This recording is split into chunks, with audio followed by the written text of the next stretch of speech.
오늘은 한 절 말씀만 본문으로 선택해서 읽었습니다. 이 하박국서는 석장으로 되어 있는데 이 한 절을 우리가 이해하기 위해서 석장을 대략으로나마 함께 훑어보는 것이 필요하겠습니다. 그래서 여러분 성경을 다 펴시고 저와 같이 읽으시면서 이 하박국서를 통해 주시는 은혜를 우리가 받게 되기를 원합니다. 하박국서는 두 가지 절망에서 시작된다고 말할 수가 있습니다. 첫 번째 절망은 하박국 선지자께서 사시던 그 당시 남왕국 유다의 사회적 혼란, 이것이 그 첫 번째 절망입니다. 그가 하나님 앞에 올려드리는 하소연에 보면 부정적인 단어들이 여러 차례 반복되는 것을 찾아보게 되는데, 여러분 1장 2절 말씀부터 3절까지 우리 다 같이 읽어보겠습니다. 여호와여, 내가 부르짖어도 주께서 듣지 아니하시니 어느 때까지리이까? 내가 강포로 말미암아 외쳐도 주께서 구원하지 아니하시나이다. 어찌하여 내게 죄악을 보게 하시며 패역을 눈으로 보게 하시나이까? 겁탈과 강포가 내 앞에 있고 변론과 분쟁이 일어났나이다. 이렇게 되어 있죠. 거기 부정적인 단어란 이런 것들입니다. 강포, 죄악, 그리고 패역, 겁탈과 변론과 분쟁, 이런 단어들이 그 사회 혼란상을 잘 말해주고 있다고 생각합니다. 자, 그러다 보니까 그 사회가 어떤 사회가 되어가고 있었을까? 4절 다 같이 읽겠습니다. 이러므로 율법이 해이하고 정의가 전혀 시행되지 못하오니 이는 악인이 의인을 애워쌌으므로 정의가 굳게 행하여 짐이니이다. 참 유감스럽게도 의로운 사람은 숫자가 적고 악인이 많아서 의인들을 애워쌌다는 것입니다. 율법에 대한 마음이 다 사람들이 풀어졌어요.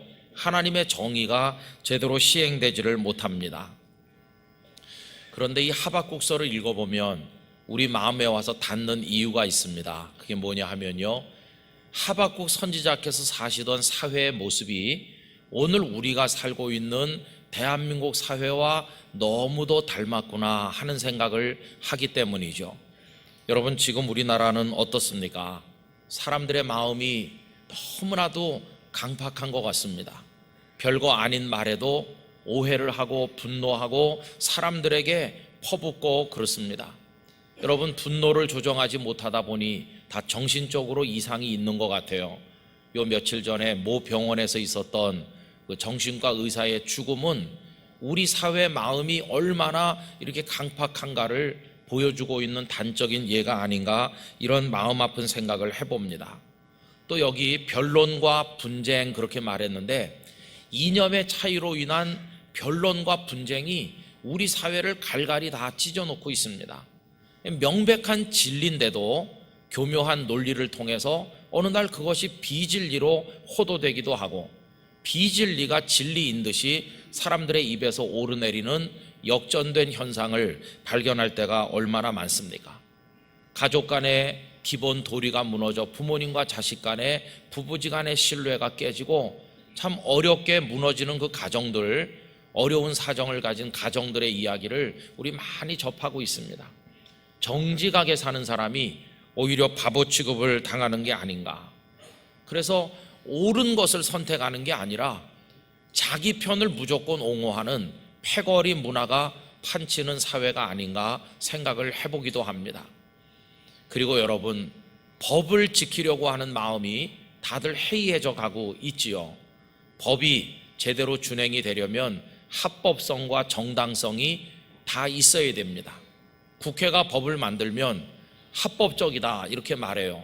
그러나 아무리 절차를 따라 법을 만들었어도 그 법이 정당성을 가지지 못한다면 사람들은 그런 법을 지키고 싶은 생각이 없는 게 아니겠습니까? 여러분, 정당성이라고 하는 것은 상식적인 판단 능력을 가진 누가 봐도 이건 필요한 법이다, 이렇게 동의가 될 때 그 법이 정당성을 가지는 건데, 비록 절차를 통해서 법을 만들긴 했지만 다수의 어떤 횡포에 따라 사회 소수만의 이익을 옹호하는 법이 만들어진다면 나머지 사람들은 동의를 안 할 것이고, 그런 법을 지키려고 하지 않을 때 사회가 혼란스럽겠죠. 여러분, 예를 들면 지금 추진되고 있는 차별금지법이라고 하는 게 바로 그런 것 중에 하나입니다. 차별이 없어야 되는 말은 맞는 말인데 그 속에 하나님의 창조 질서를 깨뜨리는 독소 조항들이 들어있는 거 아닙니까?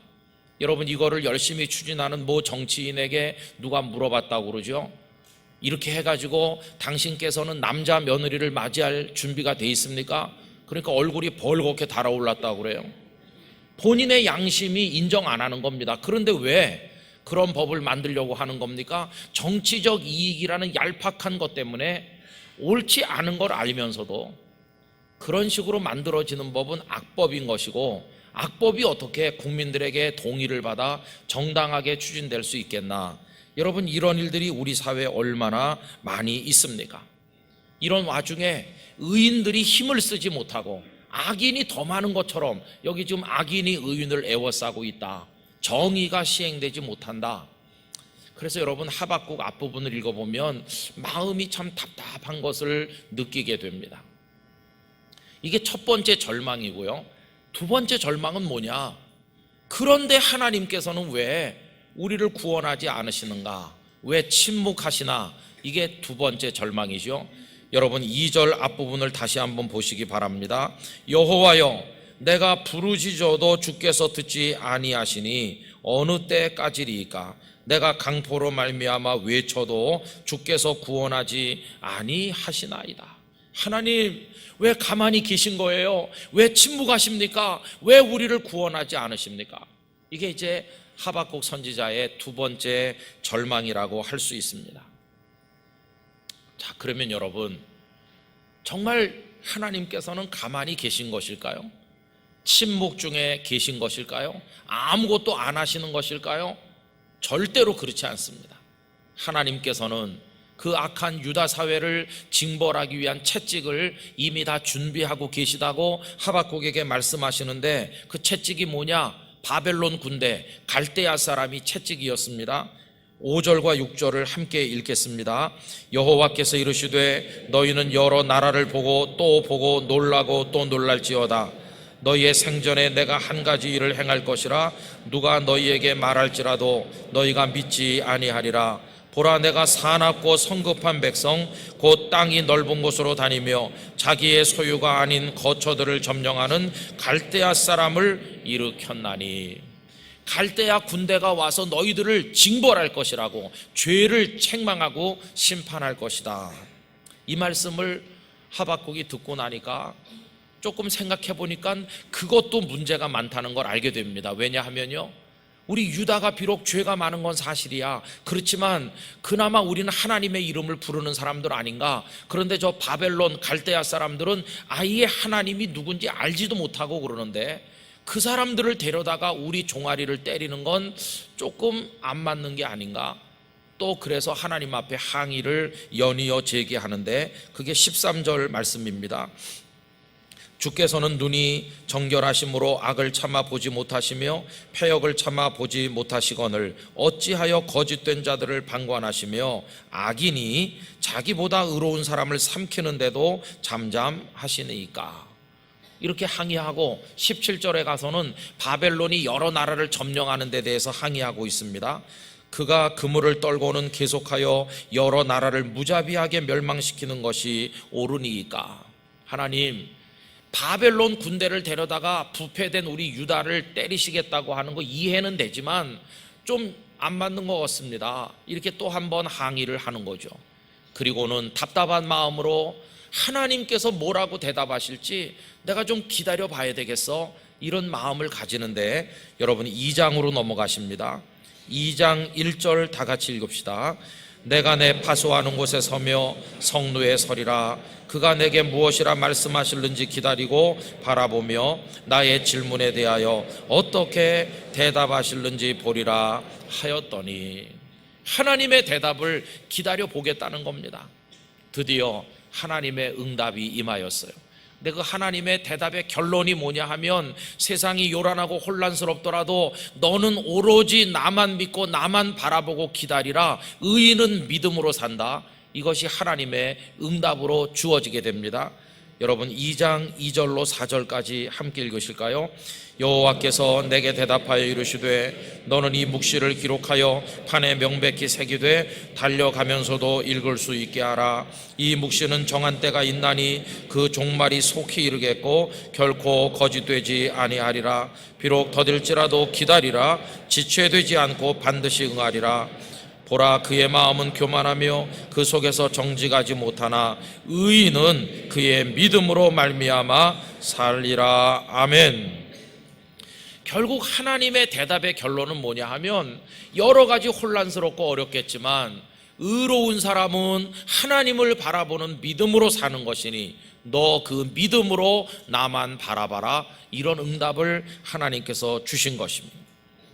그러면서 네가 바벨론 군대가 올라와서 유다를 치는 것이 옳지 않다고 항변했는데 바벨론도 내가 다 심판할 거다 하는 말씀을 8절에서 말씀하시죠. 내가 여러 나라를 노략하였으므로 그 모든 민족의 남은 자가 너를 노략하리니 이는 내가 사람의 피를 흘렸으며 또 땅과 성읍과 그 안의 모든 주민에게 강포를 행하였음이니라. 하나님은 바벨론을 채찍으로 쓰시고 그 다음엔 바벨론도 심판하실 계획을 다 말씀을 하시는 것입니다. 이때서야 이제 하박국이 깨닫게 되는 거죠. 그렇군요, 하나님. 왜 침묵하시나 했더니 하나님은 가만 계신 하나님이 아니시고 우리 못된 유다를 징벌하시고 바벨론도 심판하시고 하나님의 의를 이루시기로 다 준비하고 계시군요. 그저 우리는 하나님만 바라보고 있으면 되는군요. 이걸 하박국이 깨닫게 된 것이, 그리고 나서 하나님 앞에 간절한 기도를 한마디 올리게 되는데 그게 오늘 읽은 3장 2절의 기도입니다. 우리 본문 다시 한번 다 같이 읽습니다. 여호와여, 내가 주께 대한 소문을 듣고 놀랐나이다. 여호와여, 주는 주의 일을 이 수년 내에 부응하게 하옵소서. 이 수년 내에 나타내시옵소서. 진노 중에라도 긍휼을 잊지 마옵소서. 아멘. 하나님, 제가 어리석었습니다. 하나님께서는 다 계획을 가지고 하나님의 일을 추진하시는데 제가 잘 몰라서 하나님 앞에 불평했습니다. 그런데 이제 하나님의 뜻을 다 알고 나니 마음이 놓입니다.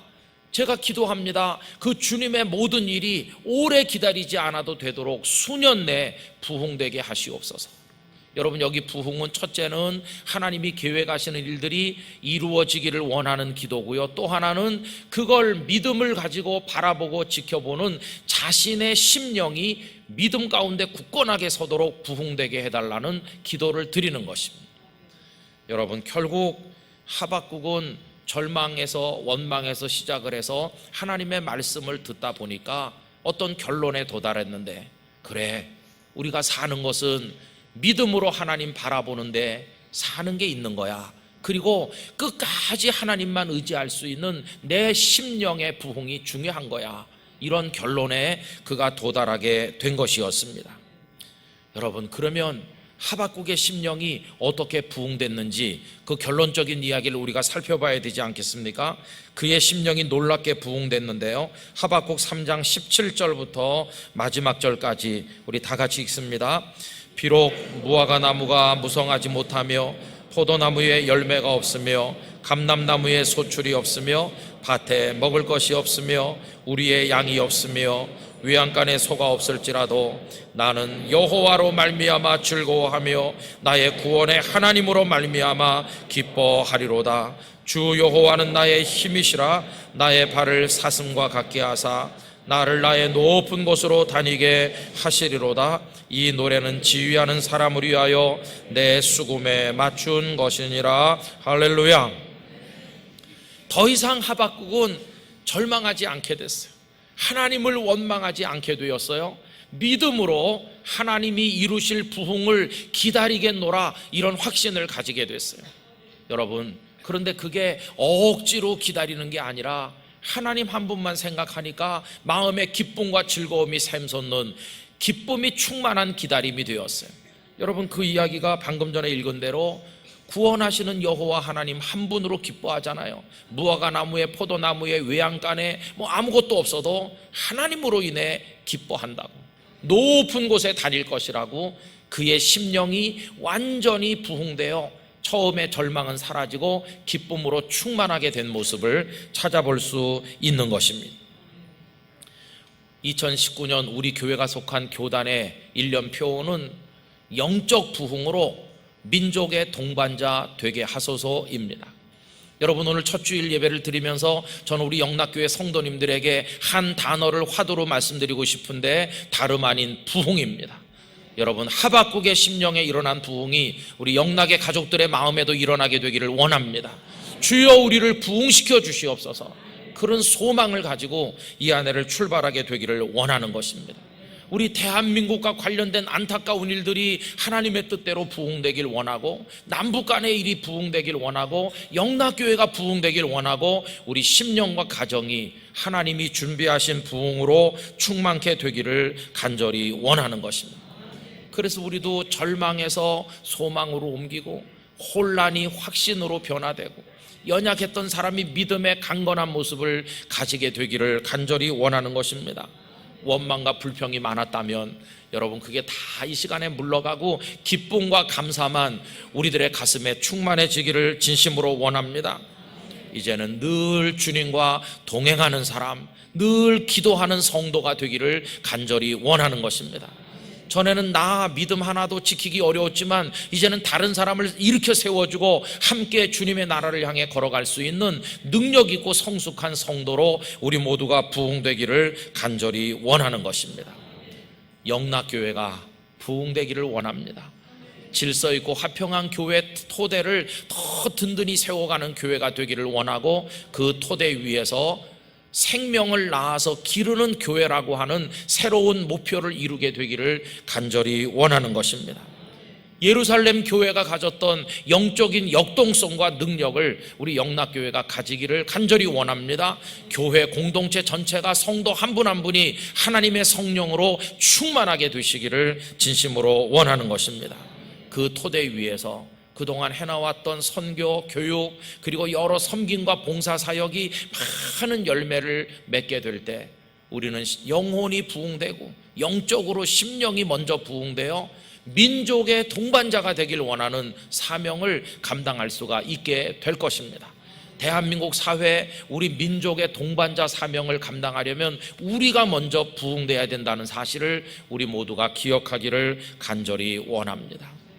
여러분, 그래서 오늘 저는요, 여러분들에게 한 줄의 기도를 드리는 것입니다. 주여 우리를 부흥시켜 주시옵소서. 이것을 위해서 기도 운동도 필요하고, 전도하는 것도 필요하고, 그리고 소그룹도 필요하고, 여러 가지 영적인 몸부림이 하나님 안에서 필요한 줄로 믿습니다. 이 한 해가 우리 모두가 부흥되는 축복의 한 해가 되기를 진심으로 축원합니다.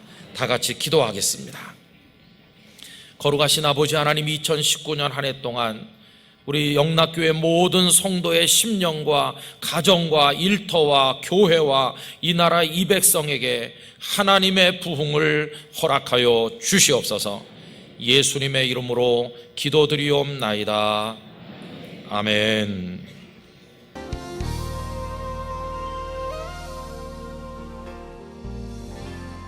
대학에 다닐 때 대학 야구대회 결승전을 본 적이 있습니다. 그런데 그날 한 선수가 스타가 되었습니다. 그의 팀은 8회 말까지만 해도 2대0으로 지고 있었고, 상대 투수가 워낙 뛰어났기 때문에 전세를 역전시킬 가능성은 없어 보였습니다.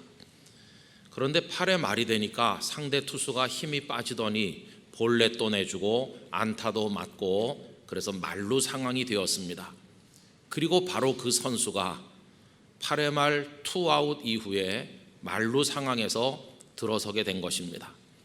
그런데 그 선수는 예선전부터 시작을 해서 결승에 올 때까지 얼마나 빈약했는지 타율이 1할도 안 되는 선수였습니다. 타순도 8번 타자였습니다. 그런데 그 경기의 승패가, 아니 예선부터 시작을 해서 이 결승전까지 여러 경기를 치룬 그 모든 것의 결론이 이 선수에게 다 지워지게 된 상황이 됐습니다. 사람들은 좀 타율이 높은 선수가 이런 찬스에 들어서야 되는데 하고 생각을 했습니다. 그런데 여러분, 잠시 후에 모든 관중이 자리를 박차고 일어날 일이 벌어지게 됐습니다. 그 빈약한 타율을 가진 선수가 싹쓸이 3루타를 쳐서 주상에 나가 있는 모든 루상의 주자들을 다 불러들이니까 3대2로 역전했습니다. 그리고 그 팀이 그날 우승했습니다. 그래서 그 선수는 그 안타 하나 가지고 스타가 됐습니다. 여러분, 한순간의 승리가 나머지 전체를 결정짓게 되는 것입니다. 순간이 전체를 구원하는 겁니다. 여러분, 이런 감동적인 순간을 아마 그 선수는 평생 잊을 수가 없지 않겠습니까? 저는 우리 영락의 성도들도 평생을 살아가시면서 그런 순간들을 맞이하시게 되기를 기원합니다. 세상에 그 어떤 사람도 태어나서 세상 떠날 때까지 모든 시간, 모든 순간을 다 잘 사는 사람은 한 사람도 없습니다. 시간을 낭비하기도 하고 실수하기도 하고 잘못하는 게 너무나도 많지만 어떤 결정적인 순간에 홈런을 치든지 안타를 침으로써 기억되듯이 인생 전체가 빛이 나게 되는 것입니다. 여러분, 하나님께서는 오늘 우리들에게도 그런 의미 있는 순간들을 계속해서 보내주고 계시는 줄로 믿습니다. 그런데 문제는 지금까지 살면서 그 많은 순간들을 다 그저 허송세월하든지 깨닫지 못해서 흘려보낼 때가 많이 있었다는 게 그게 우리들의 문제인 것입니다. 여러분, 그 순간은 몇 년, 몇 월, 며칠, 몇 시, 몇 분, 몇 초 이렇게 정해져서 오는 게 아닙니다. 그 순간은 어떻게 다가오는가? 우리의 영혼에 하나님의 은혜가 임해서 어떤 깊은 깨달음을 가지고 결단을 하고 자리를 박차고 일어서게 되면 그때가 바로 그 순간이 되는 것입니다. 이대로 살 순 없어. 내가 언제까지 이 모양으로 있어야 되나? 이제는 내가 누군가를 위해 의롭고 선한 일을 할 때가 됐어. 이렇게 깨달으면서 자리를 털고 일어날 때 그때 그의 아름다운 인생의 전환점이 다가오게 된다고 하는 것입니다. 여러분, 우리가 어거스틴이라고 말하는 아우구스티누스도 바로 그런 순간을 맞이하게 됩니다. 무더운 여름인데 그의 마음속에 많은 영적인 혼란과 갈등을 경험하고 있었습니다. 그때가 386년쯤 되는 것으로 생각이 됩니다. 그는 마음속에 그 번뇌를 그의 고백록 제8권 12장에서도 표현하고 있는데 내가 변할 수 있는 것인지 나의 변화는 어떻게 가능한 것인지 탄식을 하고 있습니다. 도대체 언제까지입니까? 언제까지입니까? 내일이면 되겠습니까? 내일이면 되겠습니까? 도대체 왜 지금은 안 되는 겁니까? 이러면서 탄식을 하고 있었는데 드디어 그 순간이 그에게 다가온 것이죠. 여러분, 제가 길어서 다 읽을 수 없기 때문에 중간에 일부 생략을 하면서 그 고백록의 대목을 읽어드리려고 합니다. 나는 이렇게 말하고 내가 지은 죄에 대하여 마음으로부터 통회하면서 울고 있었습니다. 그때였습니다. 갑자기 이웃집에서 들려오는 말소리가 있었습니다. 그 말소리가 소년의 것인지 소녀의 것인지 확실히 알 수 없었으나 계속 노래로 반복되었던 말은 들고 읽어라 들고 읽어라 톨레레게 톨레레게라는 것이었습니다. 나는 곧 눈물을 그치고 안색을 고치고 어린이들이 어떤 놀이를 할 때 저런 노래를 부르는지 곰곰이 생각해 보았습니다. 그러나 아무리 생각을 해도 그런 노래를 들어본 기억이 나지 않았습니다. 나는 흐르는 눈물을 그치고 일어섰습니다. 나는 그 노래소리를 성경을 펴서 첫눈에 들어온 것을 읽으라는 하나님의 명령으로 생각할 수밖에 없었습니다. 나는 바로 알리피우스가 있는 곳으로 급히 돌아갔습니다. 왜냐하면 내가 그곳을 일어나 떠날 때 거기에 사도의 책을 두고 온 까닭입니다.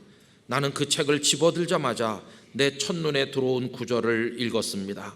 그 구절은 낮에와 같이 단정히 행하고 방탕하거나 술 취하지 말며 음란하거나 호색하지 말며 다투거나 시기하지 말고 오직 주 예수 그리스도로 옷 입고 정욕을 위하여 육신의 일을 도모하지 말라였습니다. 여러분, 이 말씀 로마서 13장 13절 14절 말씀이죠. 나는 더 이상 읽고 싶지도 않았고 더 읽을 필요도 없었습니다. 그 구절을 읽은 후 즉시 확실성의 빛이 나의 마음을 비추어 모든 의심의 어두운 그림자를 몰아냈기 때문입니다. 나는 내 자신을 깊이 응시하여 가장 깊은 장소에 숨겨진 부끄러운 기억들을 꺼내 내 마음이 볼 수 있도록 진열하였습니다. 그 순간 거대한 폭풍이 바로 그 기억들을 강타했습니다. 눈물이 한없이 흘러나왔고 나는 그 기억들을 구역질하듯 모두 토해냈습니다. 나는 혼자 있어야만 했습니다. 여러분, 그 말씀을 그가 받는 순간 그의 부끄러운 과거의 죄악들이 막 쏟아져 나오면서 눈물을 주체할 수가 없었고 그 모든 죄악들을 토하듯이 쏟아내게 되었다는 것입니다. 그날 아우구스티누스는 마치 다메섹으로 가던 사울이 예수님의 빛을 만나고 변화돼서 새 사람이 되는 것처럼 그 역시 새로운 인생의 목표를 발견하게 되었고 새로운 삶을 출발하게 되었습니다. 성도 여러분, 저는 하나님께서 그들에게 그렇게 다가서셔서 그들의 인생을 전환시키는 순간을 맞이하게 하신 것처럼 오늘 우리에게도 다가와 주시기를 원하는 것입니다. 여러분, 하나님께서는 많은 경우에 당신의 말씀을 가지고 우리에게 다가오시곤 하는 것입니다.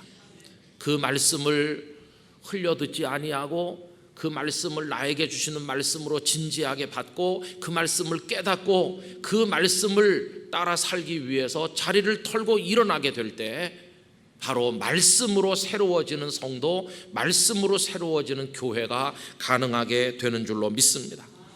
여러분, 하나님께서 우리에게 말씀으로 다가와 주시는 건 놀라운 은혜입니다.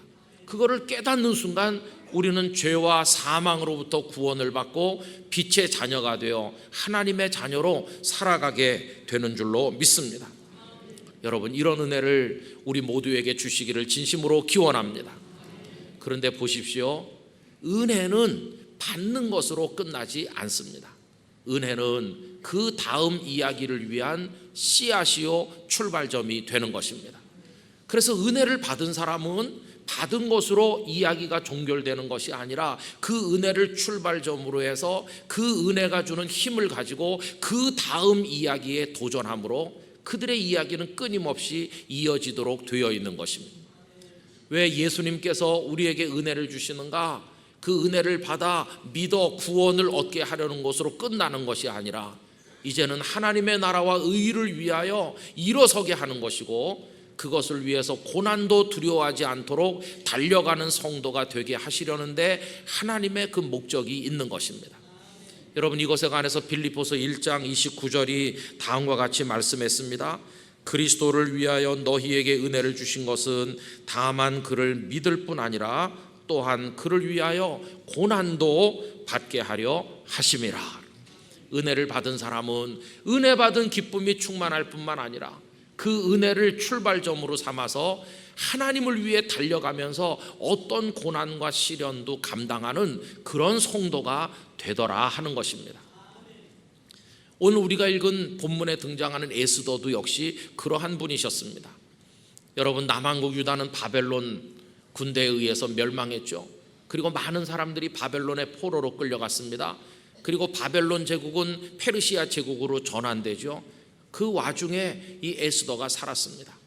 에스더의 조상들도 포로로 끌려갔고 그의 부모는 바로 그 바벨론 포로된 땅에서 에스더를 낳았습니다.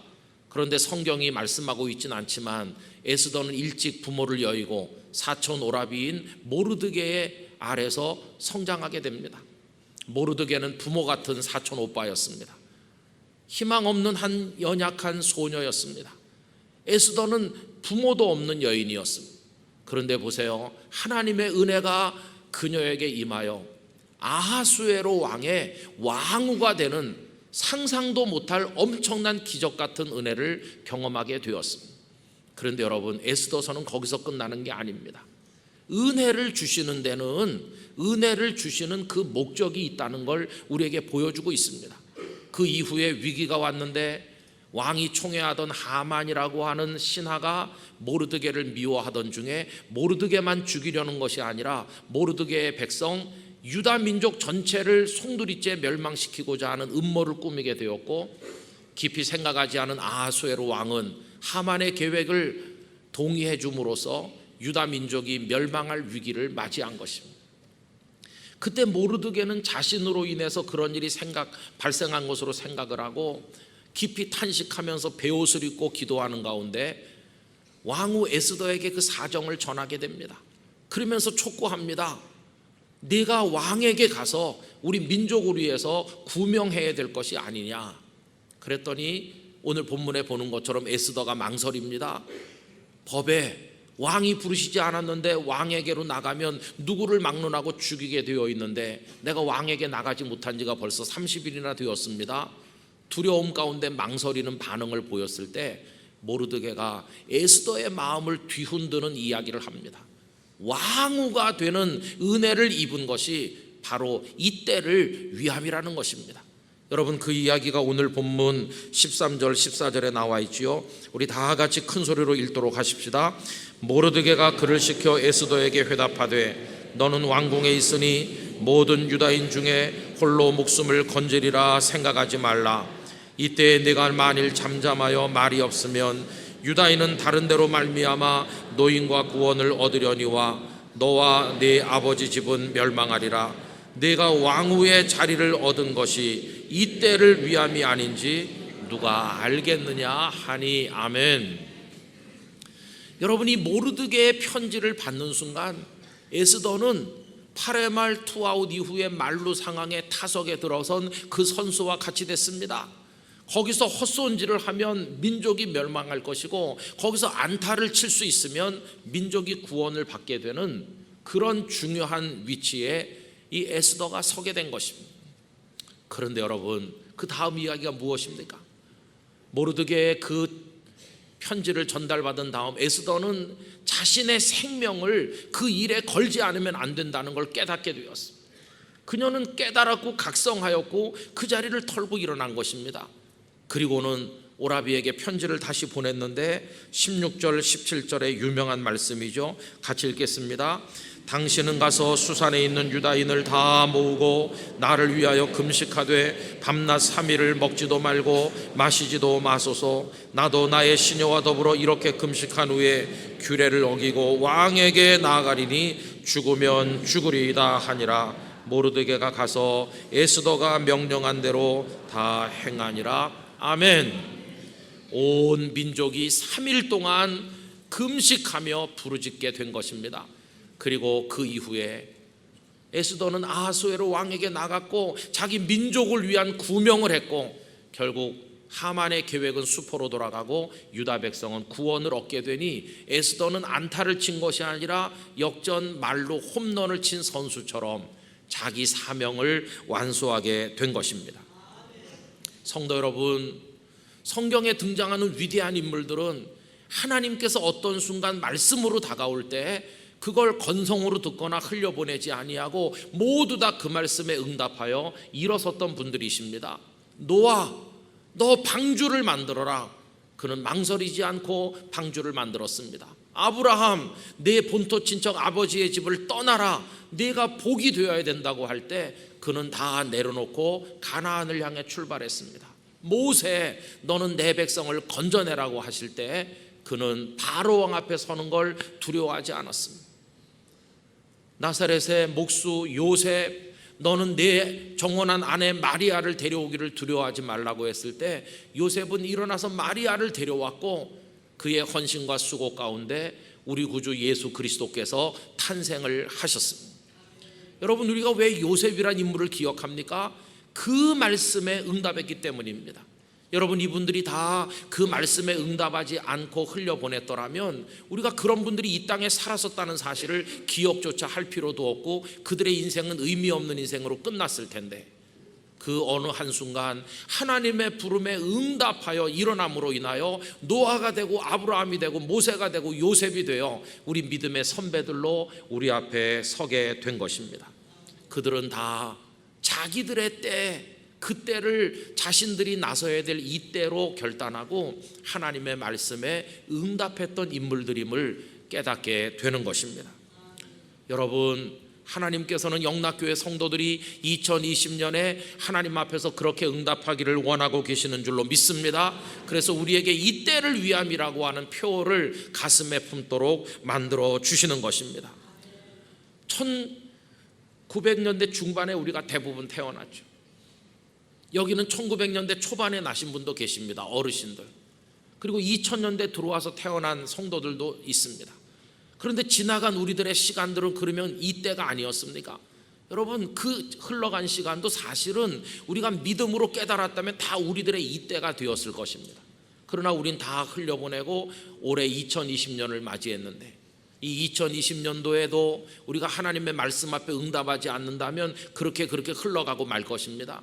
그러나 우리가 영적인 각성을 가지고 일어선다면 올해는 에스더가 맞이했던 이때처럼 우리들도 이때를 의미 있게 맞이하여 응답할 수 있게 될 줄로 믿습니다.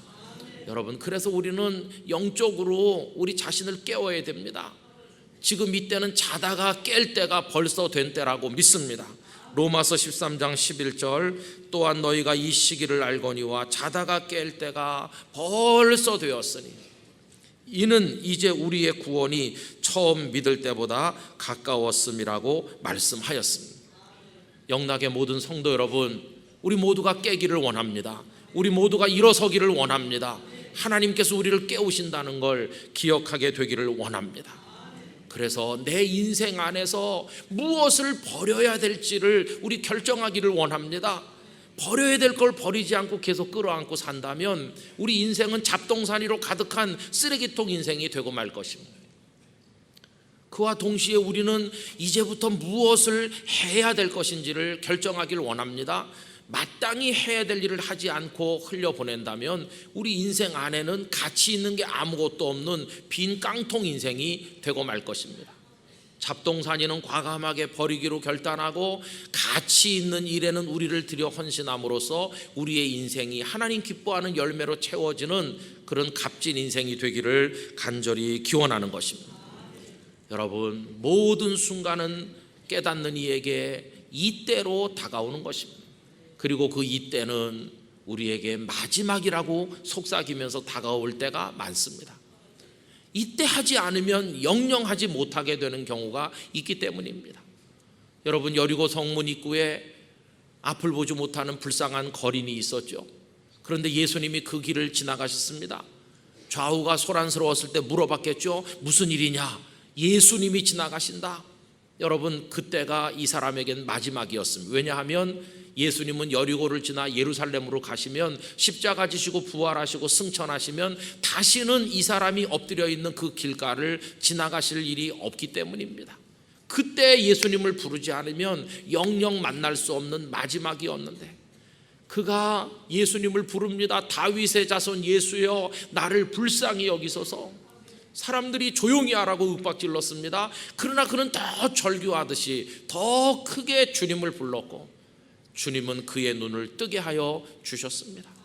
여러분, 그 순간이 그의 인생 전체에 있어서 절대로 놓쳐서는 안 될 마지막 이때로 다가왔고 그는 그 때를 붙드는데 성공함으로 주님의 은혜를 입은 것입니다. 성도 여러분, 기억하셔야 됩니다. 우리가 계산하는 시간과 예수님의 시간이 다르다는 걸 아셔야 됩니다. 사람들은 말했습니다. 아직도 추수 때가 되려면 넉 달이나 있어야 된다고 말했습니다. 그러나 예수님은 뭐라고 말씀하십니까?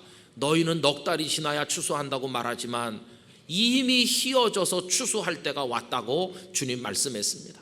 예수님의 시계는 넉 달 빨리 가는 시계고 주님은 이미 때가 찼다고 말씀을 하지 않으셨습니까? 성도 여러분, 우리가 오늘을 살고 있는데 오늘 지금 이 순간이 우리에게 이때로 다가오고 있는 줄로 믿습니다. 이렇게 계속 살면 안 되겠어. 내가 좀 달라져야 되겠어. 내가 이 게으른 신앙에서 벗어나야 되겠어. 그리고 내가 내 가정이나 이웃이나 어디서든지 좀 그리스도인답게 행동해야 되겠어. 여러분, 이런 깨달음과 결단이 성령님의 역사 가운데 영락의 모든 성도들의 가슴 속에 차고 넘치게 되기를 간절히 원하는 것입니다. 여러분, 거기에 우리 적극적으로 응답하며 일어서는 한 해가 되기를 진심으로 기원합니다. 그래서 우리가 하나님 앞에서 우리의 탈을 좀 벗어버리고 체면도 좀 벗어버리고 우리가 어린아이처럼 달려가길 원합니다. 그래서 우리는 교육자들 의논하고 우리 당회에서 결정한 건 이겁니다. 올해 우리가 영락의 성도들이 영적 작전을 해야 되겠는데 그 이름을 기억하시기 좋도록 119 대작전이라고 붙였어요. 웃음이 나시죠? 꼭 어린아이 뒷골목에서 노는 놀이 같아요. 그런데 여러분, 좀 생각해 봅시다. 올해가 무슨 해입니까? 이 땅을 피로 물들인 6.25 전쟁, 한국 전쟁이 발생한 지 70년입니다. 대한민국은 아무 준비도 없이 속절없이 인민군의 남침에 의해서 전쟁 속으로 들어갔습니다. 사흘 만에 서울을 빼앗기고 속수무책으로 밀리다가 낙동강 전선만 조금 남았습니다. 정말 풍전등화의 위기를 맞이한 겁니다. 여러분, 그때 어떻게 전세가 역전됐나요? 메가더 장군이 지휘하는 인천 상륙 작전으로 전세를 뒤집는 데 성공을 한 것입니다. 저는 그런 작전이 우리에게 있어야 된다고 믿습니다. 여러분, 낙동강 전선밖에 남지 않았던 그때 상황처럼 지금 대한민국과 한국교회의 상황이 어떤가요? 오늘 우리의 상황도 너무 어렵습니다. 북한의 핵과 미사일 문제, 거기 관련된 강대국 간의 여러 가지 어려움들이 있잖아요. 거기다가 정치, 경제, 사회, 그 교회를 둘러싼 많은 문제들, 우린 전방위적으로 압박을 당해서 이제 얼마 남지 않은 그때 그 시절처럼 너무나 어렵습니다. 이걸 뒤집을 영적 전쟁이 우리에게 필요한 것이죠. 그걸 위해서 우리가 일어설 때가 되었다고 생각을 하는 것입니다. 기도로 시작해서 기도로 마치기 위하여 3월 6일 금요 기도회가 시작되는 그날부터 7월 3일 금요일까지 진행하려고 하는데, 여러분 얼마나 놀라운지 그 날수가 며칠인지 아세요? 그게 딱 119일입니다. 그래서 119가 된 것입니다. 여러분, 어쩌면 날수까지 딱 맞는지 몰라요. 119는요 우리 사회에서 어떤 개념으로 다가옵니까? 119 비상사태를 말하는 거예요. 소방대원이 출동하는 겁니다. 아주 위급한 것이에요. 오늘 우리의 상황이 저는 그런 상황이라고 생각을 하는 것입니다. 더 이상 게으르게 있을 수가 없어요. 그래서 우리 모두가 응답하기를 원합니다. 내가 좀 달라지는 그리스도인이 되기 위해서 나 자신의 변화를 위한 결심을 3가지 하고, 무수하게 많이 해야 되겠지만 우선 실천 가능한 거 3가지를 정하고, 내가 그리스도인으로 이 사회에서 이웃 간에 뭔가를 해야 될 실천 가능한 목표를 3가지를 정하면 6가지를 전 성도가 다 같이 정해서 매일같이 그것을 실행하고 있는지 우리를 확인할 것입니다. 그래서 오늘은 내가 패배했는지 오늘은 내가 승리했는지 우리가 점검할 것입니다. 그러면서 그리스도인답게 살아가고 있는지를 그 체크리스트에 따라서 매일같이 우리 영적 상태를 점검하게 될 것입니다. 그리고 119개의 성경 말씀 카드를 우리가 받아서 늘 가지고 다니며 암송하고, 그걸 쿠폰북처럼 뜯어서 가지고 다니는데 모바일 앱으로도 여러분들이 받으셔서 하실 수 있도록 준비를 하고 있는 중입니다. 여러분, 119개의 성경 말씀을 외우면서 내가 그리스도인으로 이 시대에 깨어서 어떻게 하나님 앞에 변화된 성도로 살아갈 것인지 고민하면서 하나님께 기도하면서 여러분이 거룩한 대장정에 나서 주시기를 부탁을 드리는 것입니다. 그런데 얼마나 놀라운지요. 이게 7월 3일 날 끝나는데 그 바로 직전 주간이 6.25가 일어난 주간이죠. 6.25 기념 주간이 그 마지막 주간에 있습니다. 그런데 그때 이 영락교회 예배당에서 나라와 민족을 위한 금식 기도를 하자는 요청이 있었습니다. 전 교회가 초교파적으로 전국 각지에서 3일간 나라를 위해서 금식하자. 여기 에스더가 유다 민족을 구출하기 위해서 했던 게 무엇입니까? 3일 동안 금식을 한 거 하나님 앞에 부르짖은 거죠. 여러분, 기도를 들으시는 하나님, 금식하며 기도할 때 유다 민족을 살려주신 것처럼 오늘 이 땅을 구원하여 주실 줄로 믿습니다. 그래서 우리도 그런 기도를 하고자 하는 것입니다. 지금까지 전 교단이 초교파적으로 한 군데 모여 금식한 일은 아마도 없었을 것입니다. 그런데 준비하는 분들이 그곳이 어디여야 되느냐? 다 영락교회에 이어야 한다고. 영락교회처럼 나라를 위해, 북한 문제를 위해서, 통일을 위해 기도하는 곳이 어디 있느냐? 한번 상상해 보세요. 여기 사방서 모이고 저 베다니 홀에 곳곳에 3일 동안 금식할 성도들이 모이고 주의 종들이 말씀을 전하고 기도하고 눈물로 부르짖을 때 대한민국과 한국교회를 회복시키시고 부흥시킬 중심점으로 영락교회가 쓰임받게 될 줄로 믿습니다. 우린 그 금식 기도를 하면서 이 119의 대단원의 막을 내리게 될 것입니다. 여러분, 이걸 통해 우리 개인도 변화되고 우리 교회도 새로워지기를 진심으로 원하고, 어려움에 봉착한 우리가 영적 전쟁에 승리하는, 그런 뒤집는 데 승리하는 역사가 나타나게 될 줄로 믿습니다. 여러분, 이걸 위해서 전 성도가 함께 해주시기를 부탁을 드리는 것입니다. 그래서 우리 좀 다른 때와 좀 구별된 마음을 가지고 하나님 앞에 달려나가게 되기를 간절히 기원하는 것입니다. 그래서 저는 아마도 영락교회 이런 거 해보신 적 별로 없으실 것 같은데요, 오늘 표어를 한번 저랑 같이 외치고 설교를 마치려고 합니다. 제가 이때를 그러면 여러분들이 위함이라 이렇게 하는데요, 이 예배당이 흔들릴 만큼 해야 됩니다. 3번 하도록 하겠습니다. 여러분 하실 수 있습니까? 우리의 마음을 하나님 앞에 드리는 것입니다.